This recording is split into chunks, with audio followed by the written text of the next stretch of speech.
அதோ அந்த புத்தகத்தோட பேர் பக்கத்தில் அதை எடுத்துக்கிட்டு போனவங்க கையெழுத்து உத்து பார்க்குறாங்க எல்லாரும். அதில் போட்டிருக்குது பேர் சிஎன் அண்ணாதுரை அப்படின்னு எழுதியிருந்தது. அவர் தான் பேரறிஞர் அண்ணா. நேரு படிக்க விரும்பின ஒரு புத்தகத்தை அதே நேரம் படிக்க விரும்பின இன்னொரு தலைவர் இவர். படிக்கிறதுல அவருக்கு இருந்த ஆர்வத்தை நாம் தெரிஞ்சுக்கணும்னா அதுக்கு எவ்வளவோ சம்பவங்கள் இருக்குது. கடைசி காலத்தில் அவர் அடையாறு மருத்துவமனையில் படுத்திருக்கிறார். அவருக்கு ஒரு முக்கியமான அறுவை சிகிச்சை செய்ய வேண்டியிருக்குது அவசரமாக. அமெரிக்காவிலேருந்து டாக்டர் மில்லர் வந்திருக்கிறார்.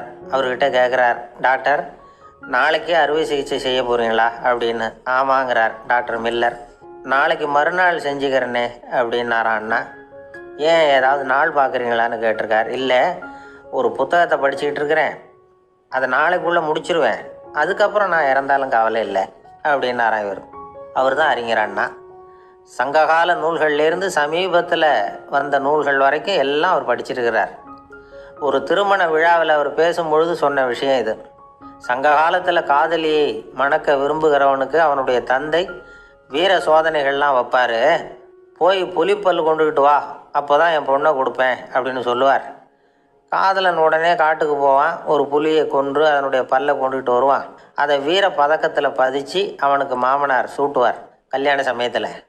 இப்போலாம் காதலன் கிட்ட அப்படி சொல்ல முடியாது. இப்போலாம் காதலன் கிட்ட காட்டுக்கு போய் புலிப்பல் கொண்டுக்கிட்டு வான்னு யாராவது சொன்னால் புலி தான் மாப்பிள்ளையாக வந்து சேரும் அப்படின்னார். ஒரு கடைக்கு போனேன், 5 ரூபா பணத்தை எடுத்து கொடுத்தேன். ஒரு தினசரி பத்திரிகையை கேட்டேன். அவர் உடனே அங்கே அடுக்கி வச்சுருந்த பத்திரிகையில் ஒன்று எடுத்து என் கையில் கொடுத்தார். வாங்கிக்கிட்டேன்.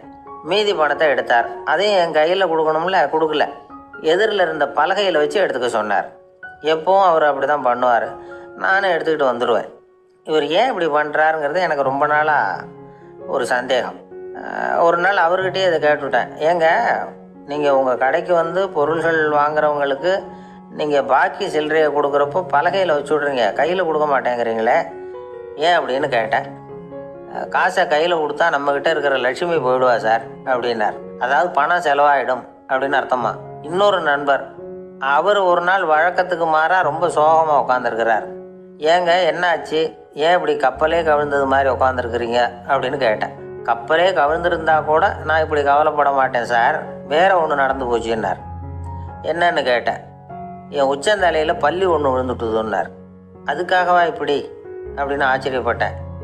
ஆமாங்க, பல்லி உச்சந்தலையில் விழுந்தா பலன் என்னன்னு பஞ்சாங்கத்தில் பார்த்தேன், மரணம்னு போட்டிருக்கு அப்படின்னு சொல்லிவிட்டு அவர் தொடர்ந்து கவலைப்பட ஆரம்பிச்சிட்டார். இப்படியும் ஒருத்தர், என் கூட வேலை பார்க்குற ஒருத்தர் எப்படி தெரியுமா, தினமும் வலது காலை வச்சு தான் ஆஃபீஸுக்கு உள்ளே நுழைவார்.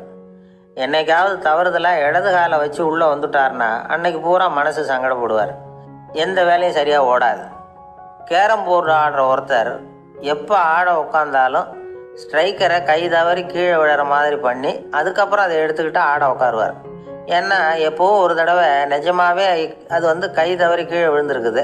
அன்னைக்கு பிரமாதமாக ஜெயிச்சுட்டார். உடனே ஒரு முடிவுக்கு வந்துட்டார், கை தவறுனா லாபம் அப்படின்னு. ஆனால் ஒருத்தர் எப்படி தெரியுமா, அவர் வெளியில் கிளம்புற சமயம் பக்கத்து வீட்டு ரேடியோவில் மியாவ் மியாவ் போன குட்டின்னு பாட்டு சத்தம் கேட்டால் கூட போதும், சகனம் சரியில்லைன்னு பிரயாணத்தை கேன்சல் பண்ணி விடுவார். இப்போ இவ்வளவும் எதுக்கு சொல்கிறோம்னா, அளவுக்கு மீறின சகுன நம்பிக்கைகள் இருக்குது பாருங்கள், இதோட பயமும் சேர்ந்துக்கிட்டதுன்னு வச்சுக்கோங்க, இது ஒருத்தருடைய மனநிலையை பாதிச்சிடும். இது வந்து உளவியல் நிபுணர்கள் சொல்கிற கருத்து. வாழ்க்கையே தடுமாற வச்சிரும். பாதுகாப்பு இல்லாத உணர்வு, ஒரு விதமான டிப்ரெஷன் மனநிலை, இதெல்லாம் தான் இதுக்கு காரணமாக அமையலாம். சில பேர் காய்கறி நறுக்க கத்தியை கையில் எடுத்தால் கூட நேரம் சரியாக இருக்கா அப்படின்னு பார்த்துட்டு தான் வேலையை ஆரம்பிக்கிறது வழக்கம். அறிவு தான் மனசுக்கு வாத்தியாராக இருக்கணும், அப்போ தான் வாழ்க்கை வந்து நிம்மதியாக இருக்கும். அறிவு வந்து மனசு சொல்கிறபடியெல்லாம் கேட்க ஆரம்பிச்சுட்டுதுன்னா இடைஞ்சல் தான். ஒருத்தருக்கு 7ஆம் நம்பர் தான் ராசியான நம்பரான். 7ஆம் தேதி தான் எந்த காரியத்தையும் ஆரம்பிப்பாராம். 7 எழுத்து வர்றது மாதிரி பேரை மாற்றி வச்சுக்கிட்டார். 7 மணிக்கு தான் தினமும் எழுந்திருப்பார். 7ஆம் நம்பர் வீட்டில் தான் குடியிருக்கார். கல்யாணம் கூட 7ஆம் தேதி தான் பண்ணிக்கிட்டார். அவர் ஒரு நாள் குதிரை பந்தயத்துக்கு போனாராம். குதிரையோட பேரையெல்லாம் பார்த்தார். ஒரு குதிரையோட பேர் 7 எழுத்தில் அமைஞ்சிருந்தது. 7 தானே இவருக்கு அதிர்ஷ்ட நம்பர். அதனால் உடனே அது பேரில் பணத்தை கட்டினார். பந்தயம் நடந்தது. என்ன சார் ஆச்சுன்னு கேட்டாங்க.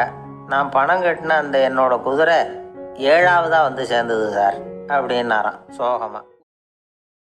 பார்த்தா 60 வயசு மாதிரி தோணும். உண்மையான வயசு என்னன்னு பார்த்தா 40 அல்லது 45ம்பாங்க. சில பேரை பார்க்குறதுக்கு 45 மாதிரி தெரியும், உண்மையிலேயே 65 தாண்டி இருப்பாங்க. ஒரு மனிதனுக்கு 2 வகையான வயது உண்டுங்கிறார் ஓஷோ.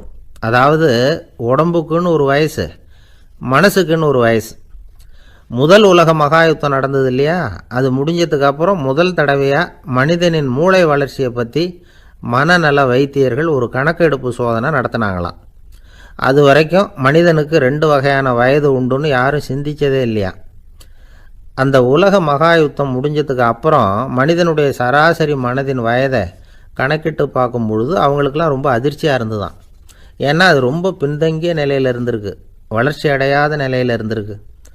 அவங்க கண்டுபிடிச்ச பிரகாரம் அப்போ மனசோட சராசரி வயசு என்ன தெரியுமா, 14.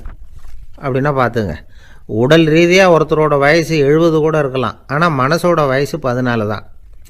இதுக்கு நேர்மாறாக அமைஞ்சு போச்சுன்னு வச்சுங்க. அதாவது ஒருத்தருக்கு உண்மையிலேயே 14 வயசு, அதாவது உடலோட வயசு 14, அவரோட மனசின் வயசு 70ன்னு வச்சுக்கோங்க. இப்படி அமைஞ்சுட்டுதுன்னா அவர் சீக்கிரம் ஞானத்தன்மை அடைஞ்சிருவார் அப்படின்னு அர்த்தம். இப்போ நமக்கெல்லாம் உடம்போட வயசு மனசோட வயசு ரெண்டும் ஒன்றா இருந்துட்டால் அதுவே போதும், அதுவே பெரிய விஷயம். இப்போ எமர்சன் கிட்ட போய் ஒருத்தர் கேட்டாராம், உங்கள் வயசு என்ன அப்படின்னு. அவர் உடனே பதில் சொல்லியிருக்கார், 360 வருஷம் அப்படின்னாராம். கேட்டவர் குழம்பி போயிட்டார். அவர் என்ன சொல்கிறாரு, 360 வயசா? என்ன நம்ம காதில் தான் சரியாக விழலையா? எமர்சன் எப்பவும் உண்மையை பேசுகிற ஒரு சிறந்த அறிவாளி, அவர் இப்படிலாம் பொய் சொல்ல மாட்டாரே அப்படின்னு ஒரு யோசனை பண்ணிக்கிட்டே இவர் மறுபடியும் அவர் கிட்ட போனாராம். ஐயா, நீங்கள் சொன்னது சரியாக என் காதில் விழலை, அதனால் மறுபடியும் கேட்குறேன், உங்கள் வயசு என்ன அப்படின்னாராம். எமர்சன் மறுபடியும் சொல்லியிருக்கிறார் 360 வருஷம்னு. வந்தவருக்கு உண்மையிலேயே அதிர்ச்சியாக போட்டுது. அதுக்கப்புறம் மெதுவாக ஆரம்பித்தாராம், ஐயா நீங்கள் சொல்கிறத என்னால் ஏற்றுக்க முடியாது, எப்படி பார்த்தாலும் இப்போ உங்களுக்கு வயசு ஒரு 60க்கு மேலே இருக்காதுன்னு நினைக்கிறேன் அப்படின்னாராம். நீங்கள் சொல்கிறது சரிதான், அது என் உடம்போட வயசுன்னாராம் எமர்சன். அப்படின்னா ஏற்கனவே நீங்கள் சொன்னது அப்படின்னு கேட்டிருக்கார், அது என் மனசோட வயசு அப்படின்னாராம். நம்மளை பொறுத்த வரைக்கும் அறிவு தூசு படிஞ்சிருக்கு, அது மாதிரியே அன்பும் மாசுபட்டிருக்கு. இது ரெண்டையும் சுத்தம் பண்ண வேண்டியிருக்குது. அப்போ தான் நாம் சரியான வயசில் வாழ முடியும். ஒரு ஆசாமி இருக்கிறார், அவருக்கு உடம்போட வயசு அதிகம், மனசோட வயசு ரொம்ப குறைச்சல், குழந்த மாதிரி. அவர் ஒரு ஆஸ்பத்திரியில் படுத்திருக்கிறார். நர்ஸம்மா எல்லாருக்கும் மருந்து கொடுத்துட்டு போகிறாங்க. கொஞ்ச நேரம் கழித்து திரும்பி வந்தாங்க. அப்போ இவர் அந்த அம்மாவை கூப்பிட்டு சொல்கிறார், இதை பாருங்கள் சிஸ்டர், நீங்கள் எல்லாருக்கும் சின்ன சின்ன மாத்திரையாக கொடுத்துட்டு எனக்கு மட்டும் நீளமான மாத்திரையாக கொடுத்துட்டீங்க, முழுங்கிறதுக்கு ரொம்ப கஷ்டமாக போச்சு, இனிமேல் எனக்கும் சின்ன மாத்திரையாக கொடுங்க சிஸ்டர் அப்படின்னாராம். அந்த அம்மா உடனே அதிர்ச்சியாகி தலையில் அடிச்சுக்கிட்டாங்களாம். நான் கஷ்டப்பட்டு மாத்திரையை முழுங்கினத்துக்கு நீங்கள் ஏம்மா தலையில் தட்டிக்கிறீங்க அப்படின்னு கேட்டிருக்காரு இவர். இதுக்கு அவங்க சொல்லியிருக்கிறாங்க, நான் உங்களுக்கு கொடுத்துட்டு போனது மாத்திரை அப்படின்னு முடிவு பண்ணேன், கடவுளை நம்ப ஆரம்பித்தேன், அந்த வருஷமே அழகான ஆண் குழந்தை பிறந்தது, எல்லாம் இறைவன் அருள் அப்படின்னார். இவர் இப்படி சொன்னதை கேட்டதும் அந்த பெரியவர் சொன்னார், நீ சொல்கிறதெல்லாம் சரிதான், இருந்தாலும் இந்த காலத்தில் எந்த ஒரு காரியமாக இருந்தாலும் அதை சோதனை செஞ்சு பார்த்துட்டு தான் ஒரு முடிவுக்கு சேர முடியும். அறிவுபூர்வமான முடிவு அதுவாக தான் இருக்கும். அறிவியல் சோதனைகள் அப்படித்தான். ஒரு குறிப்பிட்ட விஷயத்தை பற்றி எத்தனை தடவை சோதனை பண்ணாலும் ஒரே முடிவு தான் கிடைக்கணும், அதுதான் சரியாக இருக்கும். அதனால் இப்போ மறுபடியும் ஒரு சோதனைன்னார். என்ன செய்யணும் அப்படின்னு கேட்டார் இவர். கடவுள்கிட்ட ஒரு பெண் குழந்தை வேணும்னு கேளு, முதல்ல ஆண் குழந்தையை கொடுத்தது மாதிரியே இப்போ ஒரு பெண் குழந்தையையும் கொடுக்குறாரா பார்க்கலாம் அப்படின்னார். சரின்னு சொல்லி இவர் அதே மாதிரி முயற்சி பண்ணினார். அதுக்கப்புறம் அவர் இந்த பெரியவர்கிட்ட வரவே இல்லை. கொஞ்ச காலம் கழித்து இவரே அவரை தேடிக்கிட்டு போய் கதவை தட்டினார். அவர் கதவை திறந்தார். என்ன ஆச்சு, கடவுள் கண் திறந்தாரா அப்படின்னு கேட்டார். அவர், அந்த சமாச்சாரம்லாம் நமக்கு வேணாம் சார், முதல் தடவை அது ஏதோ தற்செயலாக ஏற்பட்ட ஒரு சாதகம், இப்போ நீங்கள் 2வது தடவை சொன்ன பிறகு தினமும் கடவுளை வேண்டிக்கிட்டு தான் இருக்கிறேன், ஒன்றும் நடக்கலை அப்படின்னார் ரொம்ப விரக்தியாக. ஒரே ஒரு தோல்வியில் உங்கள் நம்பிக்கையெல்லாம் பறந்து போயிடுது பார்த்தீங்களா அப்படின்னார் அந்த பெரியவர். எல்லாம் நல்ல விதமாக நடக்கிற வரைக்கும் நம்பிக்கை, எதிர்பார்த்தது தோல்வியில் முடிஞ்சுட்டுதுன்னா அவநம்பிக்கை. மற்றவர்கள் பேரில் வைக்கிற நம்பிக்கை எந்த நேரத்திலையும் விவகாரமாகி விடக்கூடிய சாத்தியம் உண்டு. நாம் நம்பிக்கை வைக்க வேண்டியது நம்மக்கிட்ட தான், நமக்குள்ளே இருக்கிறார் கடவுள். எனவே நம்ம பேரில் நாம் வைக்கிற நம்பிக்கை தான் உண்மையான கடவுள் பக்தி. நிபந்தனையற்ற நம்பிக்கையாக அது இருக்கணும். எல்லாம் நல்லபடியாக நடந்துக்கிட்டு இருந்தால் எந்த முட்டாளுக்கும் நம்பிக்கை வரத்தான் செய்யும் அப்படிங்கிறது ஒரு பெரிய ஒரு கருத்து. தியானத்தின் மூலமாக தான் உனக்குள்ளே ஆழமாக தோண்டுனா உன்னுடைய அடி ஆழத்தில் நம்பிக்கை அப்படி ஊற்றெடுக்கும், அதை பார்க்க முடியும் அப்படிங்கிறது பெரியவர்கள் சிந்தனை. ஒரு குழந்தை அப்பாவை பார்த்து என்னப்பா பண்ணுறேன்னு கேட்டுதான். பிரார்த்தனை பண்ணிகிட்டு இருக்கிறேன்னாரான் அப்பா.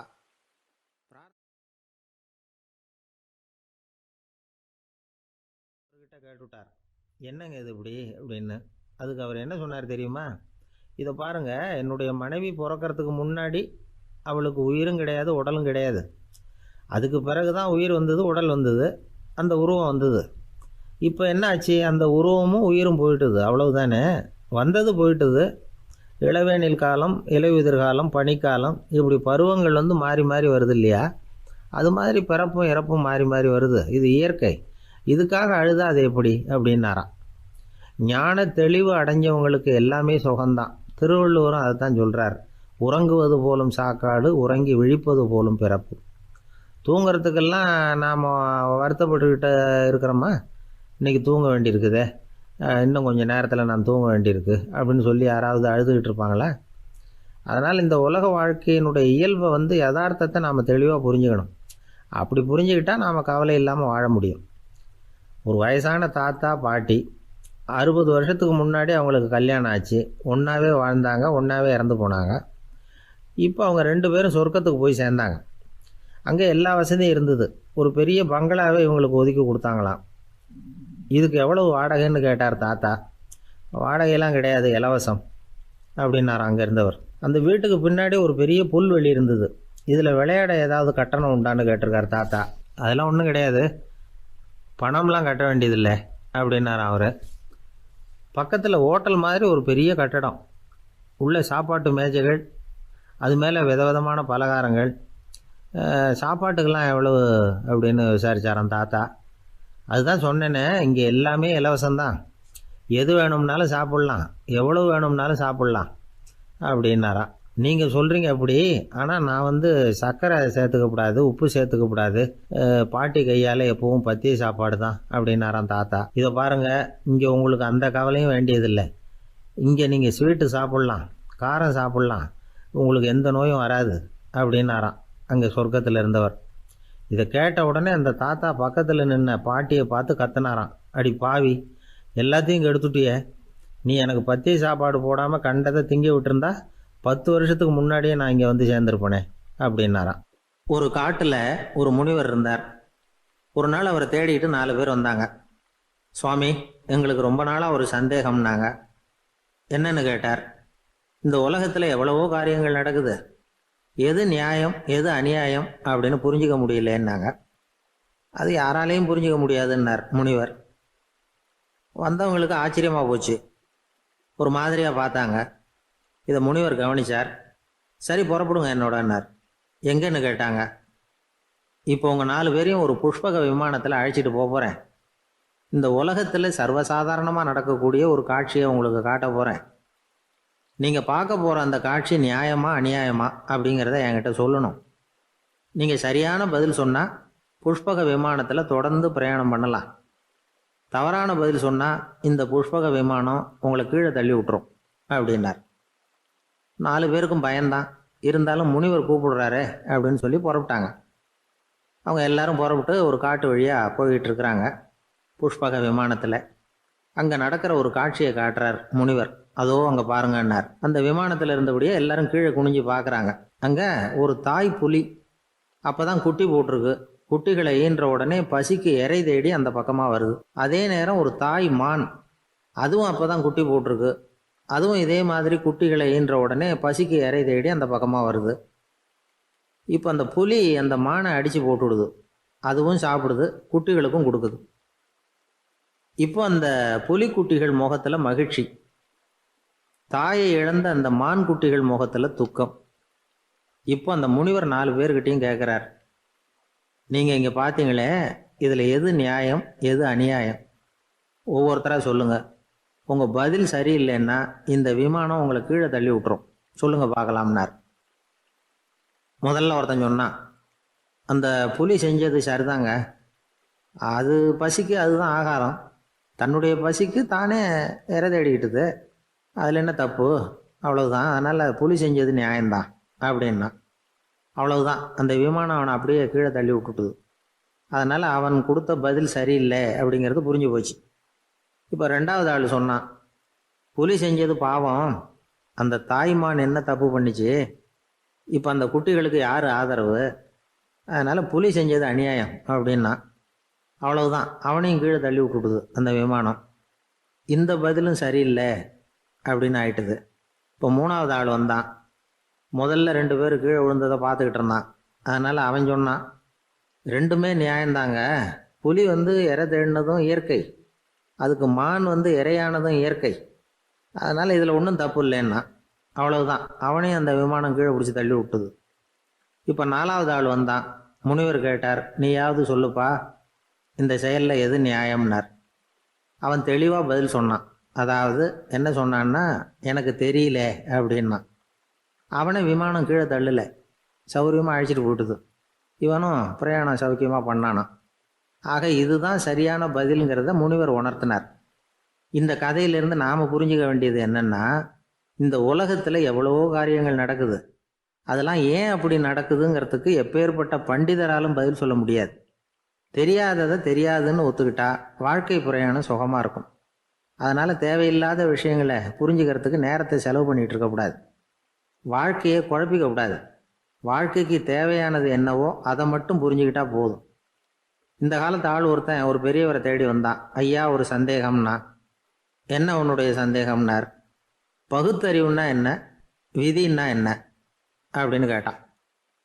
இதுக்கு அவர், இப்போ உன்னுடைய வலது காலை தூக்குன்னார். தூக்கினான். சரி, இப்போ உன்னுடைய வலது காலை கீழே இறக்காம உன்னுடைய இடது காலையும் தூக்குன்னார். தூக்கினான். பொத்துன்னு கீழே விழுந்துட்டான். பெரியவர் சொன்னார், உன்னால் ஒரு காலை தூக்க முடிஞ்சுது, அதுதான் பகுத்தறிவு. 2 கால்களையும் ஒரே சமயத்தில் தூக்குனா அடிபடும், அப்படிங்கிறது தான் விதி அப்படின்னு விளக்கம் கொடுத்தார். இவன் தன்னுடைய விதியை நொந்துக்கிட்டே இடுப்பை பிடிச்சிக்கிட்டு அங்கேருந்து நடந்து போயிட்டான். இந்த 8 தன்மையும் பேச்சில் இருக்கணுமா. இதையே கொஞ்சம் விவரமாக சில பேர் போர்டில் எழுதி வச்சுருப்பாங்க. அதாவது எழுத்துலையாவது அதெல்லாம் இருக்கட்டுமே அப்படின்னு நினச்சி நீங்கள் கூட சில இடங்களில் இதை பார்த்துருக்கலாம்.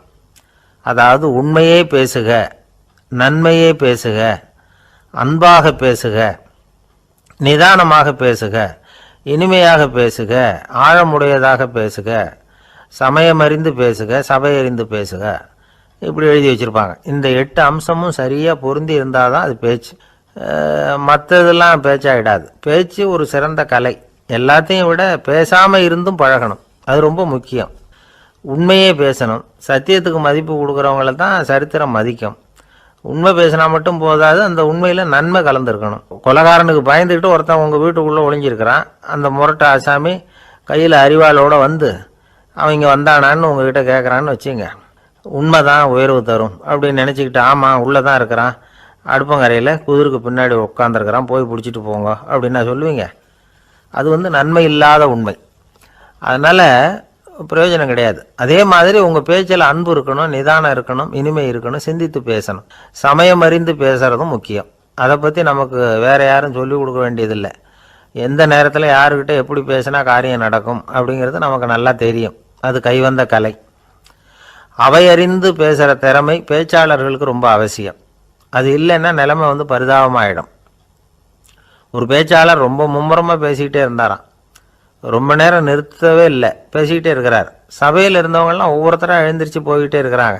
கடைசியில் 2 பேர் தான் அக்கறையாக பேசுகிறவரை கவனிச்சிட்டு உட்காந்துருந்தாங்களாம். மேடையில் பேசிக்கிட்டு இருந்தவர் அவங்கள பார்த்து சொன்னாராம், எனக்கு கூட்டம் முக்கியம் இல்லை, எவ்வளவு பேர் என் பேச்சை கேட்குறாங்க அப்படிங்கிறது முக்கியம் இல்லை. நீங்கள் 2 பேராவது ஊக்கமாக என்னை கவனிச்சிக்கிட்டு உட்காந்துருக்குறீங்க, அது போதும். உங்களுக்காகவே நான் பேசிக்கிட்டு இருக்கிறேன் அப்படின்னார்.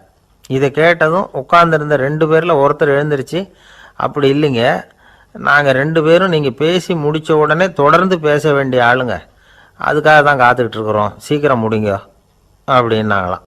ஒரு ஊரில் ஒரு புகழ்பெற்ற பத்திரிகையாளர் இருந்தார். அவர் ஒரு நாள் திடீர்னு இறந்து போயிட்டார். அதுக்கப்புறம் நேராக சொர்க்கத்துக்கு போனார். சொர்க்கத்தின் வாசலில் நின்றுக்கிட்டு இருந்த ஒருத்தர் அவரை தடுத்தார். இதை பாரு, ஏற்கனவே இங்கே 12 பத்திரிகையாளர்கள் இருக்கிறாங்க, அவங்களுக்கே இங்கே வேலை இல்லை. அதுக்கு என்ன காரணம்னா, சொர்க்கத்தில் திடுக்கிடும் செய்திகள்லாம் ஒன்றும் கிடையாது. அப்படி என்ன இருக்க போகுது இங்கே எல்லாம் அது ஒழுங்காக நடந்துக்கிட்டு இருக்கோம். எல்லாம் ஒழுங்காக நடந்தால் பத்திரிகைகளுக்கு சுவாரஸ்யமான கொலை கொள்ளை தீ வைப்பு இது மாதிரி எதுவும் இங்கே இல்லை. ஏற்கனவே இங்கே இருக்கிறவங்க எல்லாரும் மரத்தடியில் உட்காந்துக்கிட்டு தியானம் பண்ணிகிட்டு இருக்கிறாங்க. அந்த ஒரே செய்தி தான் தினமும் இங்கே வந்துக்கிட்டு இருக்குது. அதை படிக்கிறதுக்கே இங்கே ஆள் கிடையாது. அதனால் நான் என்ன சொல்கிறேன்னா, நீ பேசாமல் நரகத்துக்கே போயிடு. அங்கே எவ்வளவோ நிகழ்ச்சிகள் நடந்துக்கிட்டு இருக்கு. அங்கே தான் அதிகமான பத்திரிகையாளர்கள் தேவைப்படுறாங்க. அங்கே உனக்கு நிறைய வேலை இருக்கும். அதை செய்கிறதில்ல நீயும் மகிழ்ச்சியாக இருக்கலாம் அப்படின்னு சொன்னாராம். அங்கே அந்த சொர்க்கத்தின் வாசலில் நின்றுக்கிட்டு இருந்தவர். இந்த பத்திரிகையாளர் அங்கேயே நின்று கொஞ்சம் யோசனை பண்ணார். இவருக்கு சொர்க்கத்திலே இருக்கணும்னு தான் ஆசை. அதனால் மெதுவாக அவர்கிட்ட பேசினாராம். ஐயா, என்னை ஒரு 24 மணி நேரம் இங்கே உள்ளே இருக்கிறதுக்கு அனுமதி கொடுங்க. இங்கே இருக்கிற பல பத்திரிகையாளர்களை எனக்கு தெரியும். அவங்களில் சில பேரை சமாதானப்படுத்தி மெதுவாக பேசி நரகத்துக்கு அனுப்பி வச்சுட்றேன். நான் இங்கே இருந்துக்கிறேன். உங்கள் கணக்குப்படி 12 பேருக்கு மேலே இங்கே தாண்டாது, அப்படி பார்த்துக்கிறேன் அப்படின்னாராம். அவரும் யோசனை பண்ணி பார்த்துட்டு, சரி அப்படியே உனக்கு அனுமதி கொடுக்குறேன், ஆனால் ஒரு விஷயம், 24 மணி நேரம் தான் அனுமதி, அதுக்குள்ளே எல்லாம் நடக்கணும் அப்படின்ட்டுருக்கார். சரின்னு சொல்லிவிட்டு இந்த பத்திரிகையாளர் உள்ளே போனார். யோசனை பண்ணார். திட்டம் போட்டு ஒரு பொருளையை கிளப்பி விட்டார். சக பத்திரிகையாளர்களெல்லாம் கூப்பிட்டு சொன்னாராம். இதை பாருங்கள், நரகத்தில் ஒரு பெரிய தினசரி பேப்பரை கொண்டுக்கிட்டு வர்றதுக்காக திட்டம் போட்டுக்கிட்டு இருக்காங்க. அதுக்கு பல அதிகாரிகள் தேவைப்படுறாங்க. நிறைய சம்பளம் கிடைக்கும். யார் யாரெல்லாம் நரகத்துக்கு போக ஆசைப்படுறாங்களோ அவங்கெல்லாம் போகலாம் அப்படின்னு ஒரு பொருளையை கிளப்பி விட்டார். 24 மணி நேரம் கழித்து வாசல் பக்கம் போனார். அங்கே இருந்தவர்கிட்ட எத்தனை பேர் வெளியேறினாங்கன்னு விசாரித்தாராம். அப்போ அவர் இவரை, நீ வெளியே போகக்கூடாது, முதல்ல உள்ளே தான் இருக்கணும் அப்படின்னு தடுத்தாராம். அப்புறம் சொன்னாராம், நீ சொன்ன செய்தியை கேட்டதும் இங்கே இருந்த எல்லா பத்திரிகையாளர்களுமே நரகத்துக்கு போயிட்டாங்கப்பா, உள்ளே யாருமே இல்லை, அதனால் நீ உள்ளே இருக்கலாம் அப்படின்னாராம். இதை கேட்டதும் இந்த பத்திரிகையாளரே குழம்பி போயிட்டார். ஒருவேளை உண்மையிலேயே நரகத்தில் புதுசாக பத்திரிகை ஏதாவது ஆரம்பிக்க போகிறாங்களோ அப்படின்னு அவரே நினைக்க ஆரம்பிச்சிட்டாராம். அப்புறம் சொன்னாராம், ஐயா என்னை விட்டுருங்க, நான் நரகத்துக்கே போயிடுறேன், அங்கே ஏதோ விசேஷம் இருக்கணும் அப்படின்னாராம். இல்லைன்னா இத்தனை பேரும் ஒட்டு மொத்தமாக அங்கே போகிறதுக்கு சான்ஸே இல்லை, என்னை தடுக்காதீங்கன்னு கெஞ்ச ஆரம்பிச்சிட்டாராம். மற்றவங்க நம்பணுங்கிறதுக்காக ஒரு பொருளையை கிளப்பி விட்டார். கடைசியில் தானே அந்த பொருளைக்கு ஆளாயிட்டார். அதாவது பிறரை ஏமாற்றிய அவரது மனம் கடைசியில் அவரையே ஏமாற்ற ஆரம்பிச்சுட்டு பாருங்க. நீங்கள் இப்படி அடுத்தவங்களை ஏமாத்துறதுக்கு உங்கள் மனசை பழக்கப்படுத்துறீங்க, ஆனால் கடைசியில் அதனால் நீங்களே ஏமாற்றப்படுகிறீர்கள் அப்படிங்கிறது பெரியவர்களுடைய புத்திமதி. அதனால் உங்கள் மனசுக்கிட்ட ரொம்ப எச்சரிக்கையாக இருங்கோ அப்படிங்கிறாங்க. நம்ம ஆளுங்க அங்கே போய் என்ன சொல்லுவாங்கன்னா, இதை பாரு அங்கே போகாத இங்கே போகாதேன்னு பயமுறுத்துறது உண்டு. சில பேர் அங்கே பேய் இருக்குது, பிசாசு இருக்குது அப்படின்னு பொருளையை கிளப்பி விடுறது உண்டு. இருட்டு நேரம் காட்டு வழியாக ஒருத்தன் போய்கிட்டு இருக்கிறான். அங்கே பேய் பிசாசு நடமாட்டம் இருக்கிறதாக வதந்தி. இவன் பயந்துக்கிட்டே வேகமாக போகிறான். காடு முடிஞ்சு மெயின் ரோட்டுக்கு வந்து சேர்ந்தான். அப்பாடா, ஒரு பஸ்ஸு நின்றுக்கிட்டு இருக்கு தனியாக. இருட்டில் லேசாக தெரிஞ்சுது. ஓடி போய் ஏறி உள்ளே உட்காந்துக்கிட்டான். பயந்துக்கிட்டே போனவன் அப்புறம் தான் தெரியுது உள்ளே யாருமே இல்லை, டிரைவரும் இல்லை, கண்டக்டரும் இல்லை, வேறு யாரும் இல்லை. இவனுக்கு பேய் பயம் அதிகமாக ஊட்டுது. ஏன்னா நடு ராத்திரி. இந்த நேரம் பார்த்து அந்த பஸ்ஸு தானே நகர ஆரம்பிச்சுதான். இவனுக்கு இன்னும் பயம் அதிகமாக போட்டுது. ஏன்னா டிரைவர் சீட்டு காலியாக இருக்குது, பஸ்ஸு நகருது. இவன் உடம்பு பூரா நடுங்க ஆரம்பிச்சுட்டுது. வீல்னு கத்தலாமான்னு பார்த்தான். அந்த நேரம் பார்த்து அவன் தோளில் ஒரு கை விழுந்துதான். திடுக்கிட்டு திரும்பி பார்த்துருக்குறான். அங்கே டிரைவர் நிற்கிறார். அவர் சொன்னாராம், ஏன்பா ஏற்கனவே பஸ்ஸு பிரேக் டவுன், நாங்கள்லாம் பின்னாடி இறங்கி நின்று தள்ளிகிட்டு இருக்கிறோம், நீ மட்டும் ஜாலியாக ஏறி உக்காந்துக்கிட்டியா, இறங்கி வந்து தள்ளுப்பா அப்படின்னாராம். இருட்டை கண்டா பயம் உண்டாகுதே, அது ஏன்? இப்படி ஒரு கேள்வியை ஒரு பெரியவர்கிட்ட கேட்டாங்க. அதுக்கு அவர் பதில் சொல்றார், மனிதனுடைய ஆதிகால வாழ்க்கையில தொற்றிக்கொண்ட வாழ்க்கையை குழப்பிக்க கூடாது. வாழ்க்கைக்கு தேவையானது என்னவோ அதை மட்டும் புரிஞ்சுக்கிட்டா போதும். இந்த காலத்து ஆள் ஒருத்தன் ஒரு பெரியவரை தேடி வந்தான். ஐயா ஒரு சந்தேகம்னா. என்ன உன்னுடைய சந்தேகம்னார். பகுத்தறிவுன்னா என்ன, விதின்னா என்ன அப்படின்னு கேட்டான். இதுக்கு அவர், இப்போ உன்னுடைய வலது காலை தூக்குன்னார். தூக்கினான். சரி, இப்போ உன்னுடைய வலது காலை கீழே இறக்காம உன்னுடைய இடது காலையும் தூக்குன்னார். தூக்கினான். பொத்துன்னு கீழே விழுந்துட்டான். பெரியவர் சொன்னார், உன்னால் ஒரு காலை தூக்க முடிஞ்சுது, அதுதான் பகுத்தறிவு. 2 கால்களையும் ஒரே சமயத்தில் தூக்குனா அடிபடும், அப்படிங்கிறது தான் விதி அப்படின்னு விளக்கம் கொடுத்தார். இவன் தன்னுடைய விதியை நொந்துக்கிட்டே இடுப்பை பிடிச்சிக்கிட்டு அங்கேருந்து நடந்து போயிட்டானான். ஒரு ஊரில் ஒரு பெரியவர் இருந்தார். ஒரு நாள் அவரை தேடி ஒருத்தர் வந்தார். ஐயா, நான் கடவுளை பரிபூர்ணமாக நம்புகிறேன் அப்படின்னார். சரி, அந்த நம்பிக்கை உனக்கு எப்படி வந்ததுன்னு கேட்டார் இவர். அவர் சொல்ல ஆரம்பித்தார். ஐயா, எனக்கு கல்யாணம் ஆகி 10 வருஷம் ஆச்சு, ஆனாலும் குழந்தை பாக்கியம் இல்லை. அதுக்கு என்ன காரணமாக இருக்கும்னு நான் யோசனை பண்ணிகிட்டு இருந்தப்போ நண்பர் ஒருத்தர் ஒரு ஆலோசனை சொன்னார். உனக்கு மதப்பற்று இல்லை, எந்த கடவுளையுமே நம்ப மாட்டேங்கிற, அதுதான் காரணம். கடவுளை நம்பு, உனக்கு குழந்தை பாக்கியம் கிடைக்கும் அப்படின்னார். அவர் அப்படி சொன்னாரே தவிர எனக்கு சந்தேகம்தான். இருந்தாலும் அவர் சொன்னபடியும் நடந்து தான் பார்ப்போமே அப்படின்னு முடிவு பண்ணேன். கடவுளை நம்ப ஆரம்பித்தேன். அந்த வருஷமே அழகான ஆண் குழந்தை பிறந்தது. எல்லாம் இறைவன் அருள் அப்படின்னார். இவர் இப்படி சொன்னதை கேட்டதும் அந்த பெரியவர் சொன்னார், நீ சொல்கிறதெல்லாம் சரிதான், இருந்தாலும் இந்த காலத்தில் எந்த ஒரு காரியமாக இருந்தாலும் அதை சோதனை செஞ்சு பார்த்துட்டு தான் ஒரு முடிவுக்கு வந்து சேர முடியும். அறிவுபூர்வமான முடிவு அதுவாக தான் இருக்கும். அறிவியல் சோதனைகள் அப்படித்தான். ஒரு குறிப்பிட்ட விஷயத்தை பற்றி எத்தனை தடவை சோதனை பண்ணாலும் ஒரே முடிவு தான் கிடைக்கணும். அதுதான் சரியாக இருக்கும். அதனால் இப்போ மறுபடியும் ஒரு சோதனைன்னார். என்ன செய்யணும் அப்படின்னு கேட்டார் இவர். கடவுள்கிட்ட ஒரு பெண் குழந்தை வேணும்னு கேளு. முதல்ல ஆண் குழந்தையை கொடுத்தது மாதிரியே இப்போ ஒரு பெண் குழந்தையையும் கொடுக்குறாரா பார்க்கலாம் அப்படின்னார். சரின்னு சொல்லி இவர் அதே மாதிரி முயற்சி பண்ணினார். அதுக்கப்புறம் அவர் இந்த பெரியவர்கிட்ட வரவே இல்லை. கொஞ்ச காலம் கழித்து இவரே அவரை தேடிக்கிட்டு போய் கதவை தட்டினார். அவர் கதவை திறந்தார். என்ன ஆச்சு, கடவுள் கண் திறந்தாரா அப்படின்னு கேட்டார். அவர், அந்த சமாச்சாரம்லாம் நமக்கு வேணாம் சார். முதல் தடவை அது ஏதோ தற்செயலாக ஏற்பட்ட ஒரு சாதகம். இப்போ நீங்கள் 2வது தடவை சொன்ன பிறகு தினமும் கடவுளை வேண்டிக்கிட்டு தான் இருக்கிறேன், ஒன்றும் நடக்கலை அப்படின்னார் ரொம்ப விரக்தியாக. ஒரே ஒரு தோல்வியில் உங்கள் நம்பிக்கையெல்லாம் பறந்து போயிடுது பார்த்தீங்களா அப்படின்னார் அந்த பெரியவர். எல்லாம் நல்ல விதமாக நடக்கிற வரைக்கும் நம்பிக்கை, எதிர்பார்த்தது தோல்வியில் முடிஞ்சுட்டுதுன்னா அவநம்பிக்கை. மற்றவர்கள் பேரில் வைக்கிற நம்பிக்கை எந்த நேரத்திலையும் விவகாரமாகி விடக்கூடிய சாத்தியம் உண்டு. நாம் நம்பிக்கை வைக்க வேண்டியது நம்மக்கிட்ட தான், நமக்குள்ளே இருக்கிறார் கடவுள். எனவே நம்ம பேரில் நாம் வைக்கிற நம்பிக்கை தான் உண்மையான கடவுள் பக்தி. நிபந்தனையற்ற நம்பிக்கையாக அது இருக்கணும். எல்லாம் நல்லபடியாக நடந்துக்கிட்டு இருந்தால் எந்த முட்டாளுக்கும் நம்பிக்கை வரத்தான் செய்யும் அப்படிங்கிறது ஒரு பெரியவர் கருத்து.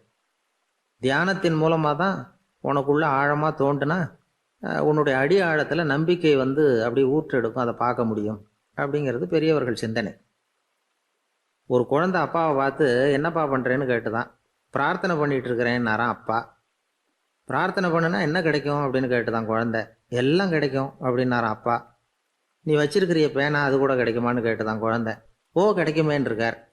அப்படின்னா அந்த பேனாவை என்கிட்ட கொடுத்துரு, நீ பிரார்த்தனை பண்ணி வேற பேனா வாங்கிக்கோ அப்படின்னு தான் அந்த குழந்தை. ஒரு வயசான பாட்டியும் தாத்தாவும் ஒரு பூங்காவில் உட்காந்து பேசிக்கிட்டு இருக்கிறாங்க. அவங்களுக்கு கல்யாணம் ஆகி 53 வருஷம் ஆச்சு. பிள்ளைங்கள்லாம் படித்து பெரிய பெரிய வேலையில் இருக்கிறாங்க. பேரன் பேத்திகளும் நல்ல நிலைமையில் இருக்கிறாங்க. இந்த தாத்தாவும் பாட்டியும் சிரித்து பேசிக்கிட்டு இருந்ததை ஒரு பெரியவர் பார்த்தார். அவருக்கு ஆச்சரியமாக இருந்தது. இந்த வயசுலேயும் இவ்வளவு அந்யோன்யமாக இவங்க பேசிக்கிட்டு இருக்கிறாங்களே அப்படின்னு நினச்சார். சரி, நேரிலேயே கேட்டுருவோமே அப்படின்னு நினச்சிக்கிட்டு கிட்ட போனார். உங்கள் மன வாழ்க்கையின் வெற்றிக்கான ரகசியம் என்ன அப்படின்னு கேட்டார். இதை கேட்டதும் அந்த தாத்தா சிரிச்சுக்கிட்டே பாட்டியை பார்த்தாராம். அதுக்கப்புறம் சொன்னாராம், நான் இந்த அம்மாவை கல்யாணம் பண்ணிக்கிட்டதுக்கும் எங்களுடைய இல்வாழ்க்கை இவ்வளவு நாளாக பலம் குறையாமல் மகிழ்ச்சியாக இருக்கிறதுக்கும் காரணம் ஒன்று தான். அது என்ன காரணம்னா, எங்களுக்கு இடையில பொதுவாக நிறைய குறைகள் உண்டு, அதுதான் காரணம் அப்படின்னாராம். அவர் சொல்கிறது சரிதான் அப்படிங்கிறது மாதிரியே அந்த பாட்டியும் அவரை நிமிர்ந்து பார்த்தாங்களாம். இந்த பெரியவர் மறுபடியும் அந்த பாட்டியை பார்த்து அதே கேள்வியை கேட்டிருக்கார். உங்களுடைய நீண்டகால மன வாழ்க்கைக்கு கிடைச்ச வெற்றி எதனாலேன்னு சொல்ல முடியுமா அப்படின்னு கேட்டாராம். அவங்களும் சிரிச்சுக்கிட்டே பதில் சொன்னாங்களாம். என்ன பதில் தெரியுமா? சில பேரை நாம் குறிப்பிட்ட பண்புகளுக்காக நேசிக்கிறோம், வேற சிலரை நாம் அந்த பண்புகள் இல்லாத குறைகளுக்காகவே விரும்பி பழகிறோம் இல்லையா அப்படின்னு கேட்டுவிட்டு தலையை குனிஞ்சுக்கிட்டாங்களாம் அந்த பாட்டியம்மா. அவங்க அப்படி சொன்னதை கேட்டதும் இவருக்கு புதுசாக ஞானம் பிறந்தது மாதிரி இருந்துதான். இதுதான் மனம் நிறைந்த மன வாழ்க்கை அப்படிங்கிறார் சுவாமி சின்மயானந்தர். பண்புகளை எப்படி நேசிக்க முடியுதோ அதே மாதிரி பண்புகள் இல்லாத குறைகளையும் நேசிக்க முடியும். மனசு தான் காரணம். ஒரு மேல்நாட்டு தம்பதி, அவங்களும் தாத்தா பாட்டி தான். அவங்க 2 பேரும் ஒரு பூங்காவில் உட்காந்து சிரித்து பேசிக்கிட்டு இருக்கிறாங்க. அதை ஒருத்தர் பார்த்தார். அவருக்கு ஆச்சரியம், இவ்வளவு காலம் ஆகி இந்த வயசுலேயும் இப்படி அன்பாக பேசிக்கிட்டு இருக்கிறாங்களே அப்படிங்கிற ஆச்சரியம். கிட்ட நெருங்கி போனார். கேட்டார், ஏன் தாத்தா உங்களுக்கு கல்யாணம் ஆகி எவ்வளோ வருஷம் ஆச்சுன்னார். 55 வருஷம் ஆச்சுன்னாராம் அவர். இன்னமும் இவ்வளவு சந்தோஷமாக இருக்கிறீங்களே, அதுக்கு என்ன காரணம்னு கேட்டிருக்கார். அதுக்கு என்ன காரணம்னா, இது வரைக்கும் எங்களுக்குள்ள சண்டையே வந்ததில்லை அப்படின்னாராம். அது எப்படி முடியும்னு கேட்டிருக்கார் இவர் ஆச்சரியமா. அந்த தாத்தா சொல்ல ஆரம்பிச்சாராம், இதை பாருப்பா, எங்களுக்கு கல்யாணம் ஆன புதுசில் நானும் என்னுடைய மனைவியும் ஒரு குதிரை மேலே ஏறி ஒரு காட்டு வழியாக போய்கிட்டு இருந்தோம். கொஞ்சம் தூரம் போனதும் அந்த குதிரை எடக்கு பண்ணிச்சு. நான் உடனே கீழே இறங்கி அந்த குதிரையை பார்த்து, இது உனக்கு முதல் தடவை அப்படின்னு மிரட்டலாக சொல்லிவிட்டு ஏறி உட்காந்தேன். மறுபடியும் போனோம். கொஞ்சம் தூரம் குதிரை நல்லபடியாக நடந்து போச்சு. மறுபடியும் எடக்கு பண்ண ஆரம்பிச்சுட்டுது. தெருவில் நடந்து போய்கிட்டு இருந்தான், ரொம்ப நல்லவன். எதிரில் ஒருத்தன் சைக்கிளில் வந்துக்கிட்டு இருந்தான். அதில் மோதி இவன் கீழே விழுந்துட்டான். சைக்கிள்காரன் உடனே இறங்கி இவனை தூக்கி விட்டான். இவன் எழுந்திரிச்சு அவனை முறைச்சி பார்த்தான். அப்படி பார்க்காதீங்க சார், நீங்கள் ரொம்ப புண்ணியம் பண்ணியிருக்கீங்க, அதுதான் இப்போ வந்து சைக்கிளில் மோதிக்கிட்டீங்க அப்படின்றான். என்ன அப்படி சொல்கிறேன் நான். இவன் 10 நிமிஷத்துக்கு முன்னாடி நான் லாரி ஓட்டிகிட்டு வந்தேன், அப்போ நீங்கள் எதிரில் வந்திருந்தீங்கன்னா என்ன ஆயிருக்கும். எனக்கு அதிர்ஷ்டமே இல்லை சார் அப்படின்னார் ஒருத்தர். ஏன் அப்படி சொல்கிறீங்கன்னு கேட்டோம். வியாபாரம் பண்ணலாம்னு ஒரு கடை வச்சேன், வேண்டியப்பட்டவங்க கூட என் கடையில் வந்து எதுவும் வாங்க மாட்டேங்கிறான், எல்லாரும் அடுத்த கடைக்கு தான் போகிறான் அப்படின்னு சொல்லி ரொம்ப அழுத்துக்கிட்டார்.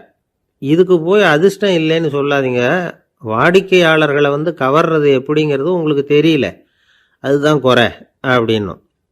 சார் உங்களுக்கு தெரிஞ்ச அந்த ரகசியத்தை எனக்கும் கொஞ்சம் சொல்லி கொடுங்களேன் அப்படின்னார். சரி உங்கள் காதை இப்படி கொடுங்க அப்படின்னு சொல்லி அது சம்பந்தமாக பெரிய வல்லுநர்கள் சொல்லியிருக்கிற கருத்துக்களை அவர்கிட்ட சொல்ல ஆரம்பித்தோம். அதாவது இந்த வாடிக்கையாளர்களை கவர்றதுக்கு வல்லுநர்கள் பல ஆலோசனைகளை ஏற்கனவே சொல்லி வச்சுருக்கிறாங்க. அது சம்மந்தமாக அனுபவப்பட்டவங்க, அதை தெரிஞ்சு வச்சுக்கணும். அதாவது கடை வச்சுருக்கிறவங்க எல்லாரும் இதை கொஞ்சம் காதில் வாங்கி வச்சுக்கணும். எதை இப்போ சொல்ல போகிறத.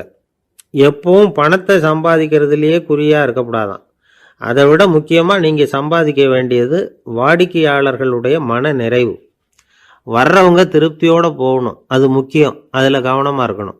கடைக்கு வர்ற ஒருத்தர் ஏதாவது ஒரு குறை சொல்கிறாருன்னு வச்சுங்க, அதை வந்து அலட்சியப்படுத்தக்கூடாது. ரொம்ப அக்கறையோடு அதை காது கொடுத்து கேட்கணும். அப்படியா சார், அதை நான் அவசியம் கவனிக்கிறேன் அப்படின்னு சொல்லணும். ஒருத்தர் வரார், சார் நேற்றுக்கு உங்கள் கடையில் இதை நான் வாங்கிட்டு போனேன், வீட்டில் இது வேணான்னு சொல்லிவிட்டாங்க, அது திருப்பி கொடுக்கறதுக்காக தான் வந்திருக்கிறேன் அப்படின்னு சொல்லி திருப்பி கொடுக்குறார். உடனே நீங்கள் வந்து முகம் சுளிக்கக்கூடாது, எரிச்சல் படக்கூடாது. வழக்கம் போல் நிதானமாக முகம் அலர்ச்சியோடு அதை திருப்பி வாங்கிக்கணும். இவ்வளவு ரூபாய்க்கு சாமான் வாங்கினா இந்த ஸ்பூன் அன்பளிப்பு, இப்படி ஏதாவது கொடுக்கலாம். பண்டிகை காலங்கள்லேயும் பொருள்கள் வாங்குறவங்களுக்கு இப்படி ஏதாவது பொருத்தமாக ஒரு அன்பளிப்பு கொடுக்கலாம். நீங்கள் கொடுக்கறது ஒரு சர்வசாதாரணமான பொருளாக இருந்தால் கூட அது வாங்குற ஒரு மனசில் ஒரு மகிழ்ச்சியை ஏற்படுத்தும். எதுவும் உங்களால் கொடுக்க முடியலன்னா உங்கள் முகம் நிறைஞ்ச சிரிப்பையாவது கொடுங்க, அது போதும். உங்கள் கடையில் இல்லாத ஒரு பொருளை வாடிக்கையாளர் வந்து கேட்குறார், உடனே இல்லைன்னு முகத்தில் அடித்தது மாதிரி சொல்லிடக்கூடாது. கொஞ்சம் உட்காருங்க சார் அப்படின்னு சொல்லி உங்கள் பணியாளர் யாரையாவது அனுப்பி வெளியிலேருந்து வாங்கிட்டு வர சொல்லி அவர்கிட்ட கொடுக்கலாம். சில பேர் உங்கள் கடைக்கு வரும்பொழுது அவங்க வீட்டு குழந்தைகளையும் கூப்பிட்டுக்கிட்டு வர்றாங்கன்னு வைங்க. நீங்கள் என்ன செய்யணும்னா அந்த குழந்தைகளை முதல்ல கவனிக்கணும். அது கண்ணத்தை கிள்ளணும், அதுக்கிட்ட விளையாடணும், அதுக்கு ஏதாவது மிட்டாய் பிஸ்கட் எதையாவது கொடுத்து அது கவனத்தை கவரணும். அதுக்கப்புறம் பெரியவங்களை கவனிக்கலாம். உங்கள் கடையில் வேலை செய்கிற பணியாளர்கள் சுத்தமாக இருக்கணும், சிரித்த முகம், சுறுசுறுப்பு, இது ரெண்டும் அவங்களுக்கு தேவை. அழுது வடிஞ்சிக்கிட்டு இருக்கக்கூடாது. அப்புறம் இன்னொரு விஷயம், அதிகமாக பொருள் வாங்குகிற ஒருத்தர்கிட்ட அதிக மரியாதையாகவும் குறைச்சலாக பொருள் வாங்குறவர்கிட்ட வேறு விதமாகவும் நடந்துக்கக்கூடாது. எல்லாருக்கிட்டையும் சமமாக நடந்துக்கணும். 5 ரூபாய்க்கு வாங்கினாலும் சரி, 500 ரூபாய்க்கு வாங்கினாலும் சரி, அவங்கக்கிட்ட நீங்கள் காட்டுற மரியாதையில் வித்தியாசம் இருக்கக்கூடாது. எல்லாத்துக்கும் மேலே அவங்க கடையில் ஒரு பொருள் வாங்கினா அது உண்மையானதாக இருக்கும், தரமுள்ளதாக இருக்கும் அப்படிங்கிற நினைப்பு ஜனங்களுக்கு வரணும். அதனால் தரமான பொருளையே நீங்கள் உங்கள் கடையில் வச்சுருக்கணும். இது வரைக்கும் நான் சொன்னதையெல்லாம் கவனத்தில் வச்சுக்கிட்டு நீங்கள் கடையை ஆரம்பிச்சிங்கன்னா வியாபாரம் பிச்சுக்கிட்டு போகும். அப்படி போகலன்னா அதுக்கப்புறம் கேளுங்க. ஏன்னா இந்த யோசனைகள்லாம் அனுபவப்பட்டவங்க சொல்லியிருக்கிற யோசனைகள். இந்த யோசனைகளில் நீங்கள் எச்சரிக்கையாக இருக்க வேண்டிய ஒரு விஷயம் உண்டு. அது என்னங்கிறதையும் தெரிஞ்சு வச்சுக்கிறது நல்லது. என்னுடைய நண்பர் ஒருத்தர் வந்தார். சார், உங்கள் யோசனையை கேட்டதுனால நான் ஒரு அறை வாங்கினது தான் மிச்சம்னார். என்ன ஆச்சுன்னு கேட்டேன். எங்கள் கடைக்கு ஒரு பெரிய அம்மா குழந்தைய தூக்கிட்டு வந்தாங்க சார். உங்கள் யோசனைப்படி அந்த குழந்தையோட கன்னத்தை கிள்ளணும்னு முயற்சி பண்ணினேன். திடீர்னு அந்த நேரம் பார்த்து அந்த குழந்தை தலையை குனிஞ்சிக்கிட்டுது. என் கை குழந்தையோட கன்னத்துக்கு பதிலாக அதை தூக்கிட்டு வந்தவங்க கன்னத்தை கிள்ளிவிட்டுது. அதுதான் இப்படி ஆயிட்டுது அப்படின்னார் கன்னத்தை தடவி. ஒரு ராஜா இருந்தார். அவர் அடிக்கடி காட்டுக்கு வேட்டையாட போவார். சில நண்பர்களையும் கூட அழைச்சிக்கிட்டு போவார். காட்டுக்கு போனதும் ஆளுக்கு ஒரு பக்கமாக போய் வேட்டையாடுவாங்க. சாயந்தரமாக திரும்பி வருவாங்க. மறுநாள் அரண்மனையில் உட்காந்து ஒவ்வொருத்தரும் அவங்க அனுபவங்களை எல்லாம் சொல்லிக்குவாங்க. அவங்க வீரத்துக்கு தகுந்த மாதிரி பரிசை அந்த ராஜா கொடுப்பார். இது மாதிரி ஒரு தடவை எல்லாரும் வேட்டைக்கு போயிட்டு திரும்பி வந்ததும் உட்காந்து பேச ஆரம்பிச்சிருக்கிறாங்க. ஒருத்தன் சொன்னால் தன்னுடைய வீர தீர செயலை பற்றி அளக்க ஆரம்பிச்சிட்டான். ஏன்னா அதுக்கு பரிசு கிடைக்க போகுதில்ல. அதனால் அவன் என்ன சொன்னான் தெரியுமா? அரசே, நேற்றுக்கு காட்டில் என்னாச்சு தெரியுமா? எனக்கு நேராக ஒரு சிங்கம் வாயை திறந்துக்கிட்டு வந்துட்டுது. நான் பயப்படவே இல்லை. உடனே ஒரு கல்லை எடுத்து குறி பார்த்து வீசினேன். சிங்கத்து வாய்க்குள்ளே போய் அந்த கல் மாட்டிக்கிட்டுது. அவ்வளவுதான். அந்த சிங்கம் என்னை பார்த்துட்டு பயந்துட்டு ஒரே ஓட்டமாக திரும்பி ஓடி போயிட்டுது அப்படின்னா. ஆஹா பலே அப்படின்னு எல்லாரும் கை தட்டினாங்க. ரெண்டாவது ஆள் ஒருத்தன் எழுந்திரிச்சான். அவன் சொல்ல ஆரம்பித்தான். அரசே, நான் போன வழியில் 2 பெரிய மலைப்பாம்பு கிடந்தது. என்னை முழுங்கிறதுக்கு வந்தது. நான் என்ன பண்ணேன் தெரியுமா? அந்த 2 பாம்போட வாலையும் ஒன்றா சேர்த்து முடிச்சு போட்டுட்டேன். அவ்வளவுதான். அது அங்கே இழுக்க இது இங்கே இழுக்க முடிச்சு நல்லா எரிய போட்டுது அப்படின்றான். ஆஹா அற்புதம்னு சொல்லி எல்லாரும் கை தட்டினாங்களாம். அடுத்தபடியாக 3வது ஆள் ஒருத்தன் வந்தான். அவன் சொல்ல ஆரம்பித்தான். மன்னா, நான் போன பாதையில் குறுக்க ஒரு ஆறு. அதில் இறங்கி குளித்தேன். யாரோ காலை பிடிச்சி இழுக்கிறது மாதிரி இருந்தது. திரும்பி பார்த்தா ஒரு பெரிய முதலை. நான் உடனே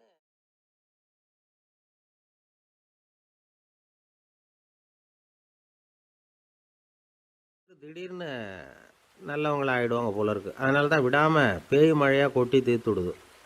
எல்லாரும் நல்லவங்களாகிட்டா உலகமே தாங்காது போல இருக்கே.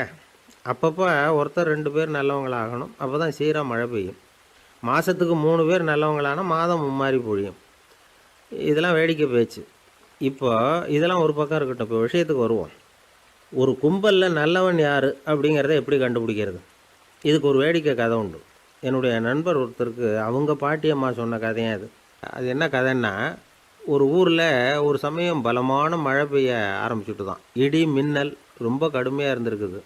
ஆரம்பித்த மழை வர வர கடுமையாக ஆகிட்டு இருக்குதே தவிர நிற்கிற பாடாக தெரியல. ஊர் ஜனங்கள்லாம் பார்த்தாங்க. இதுக்கு மேலேயும் வீட்டுக்குள்ளே இருந்தால் ஆபத்துங்கிறத புரிஞ்சுக்கிட்டாங்க. ஏன்னா வீடெல்லாம் இடிஞ்சி விழுந்துருமோங்கிற பயம். உடனே எல்லாரும் புறப்பட்டு ஊருக்கு பொதுவாக இருந்த ஒரு மண்டபத்தில் போய் தங்கிக்கிட்டாங்க. மின்னல் கடுமையாக இருந்தது. இடி எந்த நேரத்துலையும் விழலாம்ங்கிற நிலைமை. எப்போ விழலாம்னு பார்த்துக்கிட்டு இருக்குது. அந்த மண்டபத்தில் இருந்த ஜனங்கள் மனசுக்குள்ளே ஒரு பயம். நம்ம கூட்டத்தில் யாராவது ஒரு கெட்டவன் பாவம் பண்ணவன் இருந்தால் கூட இடி இந்த மண்டபத்தில் விழுந்துடும். அது எல்லாருக்கும் ஆபத்து அப்படின்னு நினச்சாங்க. சரி, இதுக்கு என்ன பண்ணலாம் அப்படின்னு யோசனை பண்ணாங்க. அந்த கூட்டத்தில் ஒரு பெரியவர் இருந்தார். அவர் ஒரு யோசனை சொன்னார். இதை பாருங்கள், அதுக்கு ஒரு வழி இருக்குது. அதோ எதிர்த்தாப்புல கொஞ்சம் தூரத்தில் ஒரு உயரமாக மரம் ஒன்று இருக்குது பாருங்கள். பொதுவாக இடி சுலபமாக விழறது அது மாதிரி உயரமான மரத்தில் தான். நம்ம கூட்டத்தில் இருக்கிறவங்க எல்லாரும் ஒவ்வொருத்தராக போய் அந்த மரத்தை தொட்டு விட்டு திரும்பி வந்துடணும். நம்மளில் பாவம் பண்ணவன் யாரோ அவன் அந்த மரத்தை தொடுற சமயத்தில் இடி விழுந்துடும். அவன் மட்டும் போயிடுவான். மண்டபத்தில் இருக்கிற நாமெல்லாம் பொழைச்சிக்கலாம் அப்படின்னு ஐடியா கொடுத்தார் அந்த பெரியவர். இது நல்ல யோசனையாக பட்டது. எல்லோரும் ஒத்துக்கிட்டாங்க. ஒவ்வொருத்தராக போய் அந்த மரத்தை தொட்டு விட்டு திரும்பி வந்தாங்க. இடி எதுவும் விழலை. இன்னமும் பாவம் பண்ண ஆசாமி அதை போய் தொடலை போல இருக்குது அப்படின்னு நினச்சிக்கிட்டாங்க. ஒவ்வொருத்தராக போகிறாங்க. எல்லோரும் போய் தொட்டுவிட்டு வந்தாச்சு. இன்னும் ஒரே ஒரு ஆசாமி தான் பாக்கி. கடைசியாக இருந்த அந்த ஆள் பயந்துட்டான். இது வரைக்கும் இடி விழலைன்னா இப்போ என்ன அர்த்தம்? இப்போ நாம் தான் பாக்கி, நாம் தான் தப்பு பண்ண ஆள் போல் இருக்குது அப்படின்னு நினச்சிட்டான். அதனால் துணிச்சலாக போய் தொடுறதுக்கு பயந்தான். தயங்கிக்கிட்டே இருந்தாலும் மற்றவங்கள்லாம் சும்மா இருப்பாங்களா, கட்டாயப்படுத்தி கழுத்தை பிடிச்சி தள்ளாத குறையா அவனை தள்ளி விட்டாங்க, போய் தொட்டுட்டு வாடான்னு. அவன் நடுங்கிக்கிட்டே போய் அந்த மரத்தை தொட்டான். அதே வினாடி ஒரு பயங்கரமான மின்னல் இடி விழுந்துட்டுது. எங்கே விழுந்தது தெரியுமா? அந்த ஆள் மேலே இல்லை, மண்டபத்தில் விழுந்தது. மண்டபத்தில் இருந்தவங்க பூரா காலி. அந்த ஒரு ஆள் மட்டும் புழைச்சிக்கிட்டான். இந்த ஒரு ஆளை காப்பாற்றுறதுக்காக தான் இடி வந்து மண்டபத்தில் விழாமல் இருந்திருக்குது. இதுதான் கதை. அதனால் நல்லவங்க எப்படியும் தப்பிச்சுக்குவாங்க அப்படிங்கிறது ஒரு நீதி. ஒருத்தன் அப்படி தான் தெருவில் நடந்து போய்கிட்டு இருந்தான், ரொம்ப நல்லவன். எதிரில் ஒருத்தன் சைக்கிளில் வந்துக்கிட்டு இருந்தான். அதில் மோதி இவன் கீழே விழுந்துட்டான். சைக்கிள்காரன் உடனே இறங்கி இவனை தூக்கி விட்டான். இவன் எழுந்திரிச்சு அவனை முறைச்சி பார்த்தான். அப்படி பார்க்காதீங்க சார், நீங்கள் ரொம்ப புண்ணியம் பண்ணியிருக்கீங்க, அதுதான் இப்போ வந்து சைக்கிளில் மோதிக்கிட்டீங்க அப்படின்றான். என்ன அப்படி சொல்கிறேன் நான்? இவன் 10 நிமிஷத்துக்கு முன்னாடி நான் லாரி ஓட்டிகிட்டு வந்தேன், அப்போ நீங்கள் எதிரில் வந்திருந்தீங்கன்னா என்ன ஆயிருக்கும் அப்படின்னானா அவன். ஒரு பெரிய தத்துவ சிந்தனையாளர் இருந்தார், சுவாங் ட்சு அப்படின்னு பேர். அவருடைய மனைவி ஒரு நாள் திடீர்னு காலமாயிட்டாங்க. ஐயோ பாவம், அவர் ரொம்ப வருத்தப்படுவார், போய் ஆறுதலாக 4 வார்த்தை பேசிவிட்டு வரலாம் அப்படின்னு நினச்சிக்கிட்டு நிறைய பேர் அவரை தேடிட்டு வந்தாங்களாம். வந்தவங்களுக்கு ஆச்சரியம், ஏன்னா இவர் வருத்தப்பட்டுக்கிட்டு இருப்பார் அப்படின்னு தானே எதிர்பார்த்தாங்க. அப்படி இல்லை, தாளம் போட்டுக்கிட்டு உட்காந்துருக்கிறார். தாளத்துக்கு தகுந்த மாதிரி பாட்டு வேறு பாடிக்கிட்டு இருக்கிறார். என்ன மனுஷன் அவர், கொஞ்சம் கூட கவலை இல்லாமல் இப்படி இருக்கிறாரு அப்படின்னு நினச்சாங்க. ஒருத்தர் துணிஞ்சு அவர்கிட்ட கேட்டுவிட்டார், என்னங்க இது இப்படி அப்படின்னு. அதுக்கு அவர் என்ன சொன்னார் தெரியுமா? இதை பாருங்கள், என்னுடைய மனைவி பிறக்கிறதுக்கு முன்னாடி அவளுக்கு உயிரும் கிடையாது, உடலும் கிடையாது. அதுக்கு பிறகு தான் உயிர் வந்தது, உடல் வந்தது, அந்த உருவம் வந்தது. இப்போ என்ன ஆச்சு? அந்த உருவமும் உயிரும் போயிட்டுது, அவ்வளவுதானே. வந்தது போயிட்டுது. இளவேனில் காலம், இலையுதிர் காலம், பனிக்காலம், இப்படி பருவங்கள் வந்து மாறி மாறி வருது இல்லையா? அது மாதிரி பிறப்பும் இறப்பும் மாறி மாறி வருது, இது இயற்கை. இதுக்காக அழுதா அது எப்படி அப்படின்னாராம். ஞான தெளிவு அடைஞ்சவங்களுக்கு எல்லாமே சுகம்தான். திருவள்ளுவரும் அதை தான் சொல்கிறார், உறங்குவது போலும் சாக்காடு, உறங்கி விழிப்பது போலும் பிறப்பு. தூங்கிறதுக்கெல்லாம் நாம் வருத்தப்பட்டுக்கிட்ட இருக்கிறோமா? இன்றைக்கி தூங்க வேண்டியிருக்குதே, இன்னும் கொஞ்சம் நேரத்தில் நான் தூங்க வேண்டியிருக்கு அப்படின்னு சொல்லி யாராவது அழுதுகிட்டு இருப்பாங்களா? அதனால் இந்த உலக வாழ்க்கையினுடைய இயல்பை வந்து யதார்த்தத்தை நாம் தெளிவாக புரிஞ்சுக்கணும். அப்படி புரிஞ்சுக்கிட்டால் நாம் கவலை இல்லாமல் வாழ முடியும். ஒரு வயசான தாத்தா பாட்டி 60 வருஷத்துக்கு முன்னாடி அவங்களுக்கு கல்யாணம் ஆச்சு, ஒன்றாவே வாழ்ந்தாங்க, ஒன்றாவே இறந்து போனாங்க. இப்போ அவங்க 2 பேரும் சொர்க்கத்துக்கு போய் சேர்ந்தாங்க. அங்கே எல்லா வசதியும் இருந்தது. ஒரு பெரிய பங்களாவே இவங்களுக்கு ஒதுக்கி கொடுத்தாங்களாம். இதுக்கு எவ்வளவு வாடகைன்னு கேட்டார் தாத்தா. வாடகையெல்லாம் கிடையாது, இலவசம் அப்படின்னார் அங்கே இருந்தவர். அந்த வீட்டுக்கு பின்னாடி ஒரு பெரிய புல்வெளி இருந்தது. இதில் விளையாட ஏதாவது கட்டணம் உண்டான்னு கேட்டிருக்கார் தாத்தா. அதெல்லாம் ஒன்றும் கிடையாது, பணம்லாம் கட்ட வேண்டியதில்லை அப்படின்னார் அவர். பக்கத்தில் ஹோட்டல் மாதிரி ஒரு பெரிய கட்டடம், உள்ள சாப்பாட்டு மேஜைகள், அது மேலே விதவிதமான பலகாரங்கள். சாப்பாட்டுக்கெல்லாம் எவ்வளவு அப்படின்னு விசாரித்தாராம் தாத்தா. அதுதான் சொன்னேனே, இங்கே எல்லாமே இலவசம்தான், எது வேணும்னாலும் சாப்பிட்லாம், எவ்வளவு வேணும்னாலும் சாப்பிட்லாம் அப்படின்னாராம். நீங்கள் சொல்கிறீங்க அப்படி, ஆனால் நான் வந்து சர்க்கரை சேர்த்துக்கக்கூடாது, உப்பு சேர்த்துக்கக்கூடாது, பாட்டி கையால் எப்பவும் பத்திய சாப்பாடு தான் அப்படின்னாராம் தாத்தா. இதை பாருங்கள், இங்கே உங்களுக்கு அந்த கவலையும் வேண்டியதில்லை. இங்கே நீங்கள் ஸ்வீட்டு சாப்பிட்லாம், காரம் சாப்பிட்லாம், உங்களுக்கு எந்த நோயும் வராது அப்படின்னாராம் அங்கே சொர்க்கத்தில் இருந்தவர். இதை கேட்ட உடனே அந்த தாத்தா பக்கத்தில் நின்ன பாட்டியை பார்த்து கத்தினாராம், அடி பாவி, எல்லாத்தையும் கெடுத்துட்டியே, நீ எனக்கு பத்திய சாப்பாடு போடாமல் கண்டதை திங்க விட்டுருந்தா 10 வருஷத்துக்கு முன்னாடியே நான் இங்கே வந்து சேர்ந்துருப்பேனே அப்படின்னாராம். ஒரு காட்டில் ஒரு முனிவர் இருந்தார். ஒரு நாள் அவரை தேடிட்டு 4 பேர் வந்தாங்க. சுவாமி, எங்களுக்கு ரொம்ப நாளாக ஒரு சந்தேகம்னாங்க. என்னன்னு கேட்டார். இந்த உலகத்தில் எவ்வளவோ காரியங்கள் நடக்குது, எது நியாயம் எது அநியாயம் அப்படின்னு புரிஞ்சிக்க முடியலன்னாங்க. அது யாராலையும் புரிஞ்சிக்க முடியாதுன்னார் முனிவர். வந்தவங்களுக்கு ஆச்சரியமாக போச்சு, ஒரு மாதிரியாக பார்த்தாங்க. இதை முனிவர் கவனித்தார். சரி புறப்படுங்க என்னோடன்னார். எங்கன்னு கேட்டாங்க. இப்போ உங்கள் 4 பேரையும் ஒரு புஷ்பக விமானத்தில் அழைச்சிட்டு போகிறேன். இந்த உலகத்தில் சர்வசாதாரணமாக நடக்கக்கூடிய ஒரு காட்சியை உங்களுக்கு காட்ட போகிறேன். நீங்கள் பார்க்க போகிற அந்த காட்சி நியாயமா அநியாயமா அப்படிங்கிறத என்கிட்ட சொல்லணும். நீங்கள் சரியான பதில் சொன்னால் புஷ்பக விமானத்தில் தொடர்ந்து பிரயாணம் பண்ணலாம். தவறான பதில் சொன்னால் இந்த புஷ்பக விமானம் உங்களை கீழே தள்ளி விட்டுரும் அப்படின்னார். 4 பேருக்கும் பயந்தான். இருந்தாலும் முனிவர் கூப்பிடுறாரே அப்படின்னு சொல்லி புறப்பட்டாங்க. அவங்க எல்லாரும் புறப்பட்டு ஒரு காட்டு வழியாக போய்கிட்டு இருக்கிறாங்க புஷ்பக விமானத்தில். அங்கே நடக்கிற ஒரு காட்சியை காட்டுறார் முனிவர். அதோ அங்கே பாருங்கன்னார். அந்த விமானத்தில் இருந்தபடியே எல்லாரும் கீழே குனிஞ்சு பார்க்குறாங்க. அங்கே ஒரு தாய் புலி அப்போ தான் குட்டி போட்டிருக்கு. குட்டிகளை ஈன்ற உடனே பசிக்கு இறை தேடி அந்த பக்கமாக வருது. அதே நேரம் ஒரு தாய் மான்